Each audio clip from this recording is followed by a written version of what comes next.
สัพเพสัตตาสัตว์ทั้งหลายที่เป็นเพื่อนทุกข์เกิดแก่เจ็บตายด้วยกันทั้งหมดทั้งสิ้นอาเวราหนตุจงเป็นสุขเถิดอย่าได้มีเวรแก่กันและกันเลยสัพเพสัตตาสัตว์ทั้งหลายที่เป็นเพื่อนทุกข์เกิดแก่เจ็บตายด้วยกันทั้งหมดทั้งสิ้นอาภัยาปัชชาหนตุจงเป็นสุขเถิดอย่าได้เบียดเบียนซึ่งกันและกันเลยสัพเพสัตตาสัตว์ทั้งหลายที่เป็นเพื่อนทุกข์เกิดแก่เจ็บตายด้วยกันทั้งหมดทั้งสิ้นอานิฆาหนตุจงเป็นสุข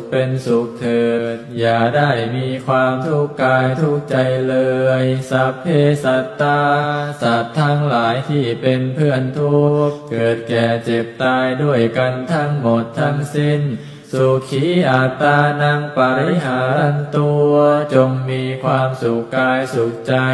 ให้รักษาตนพ้นจากทุกภัยทั้งสิ้นเถิดท่านทั้งหลายที่ท่านได้ทุกข์ขอให้ท่านมีความสุขท่านทั้งหลายที่ท่านได้สุขขอให้มีความสุขยิ่งขึ้นไป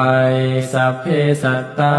สัตว์ทั้งหลายที่เกิดเป็นชาลาภูชาที่เกิดเป็นนันทชาที่เกิดเป็นสังเสทชาที่เกิดเป็นโนปาติกาจงมารับเอากุศลผลบุญให้ทั่วทุกตัวสัตว์เถิด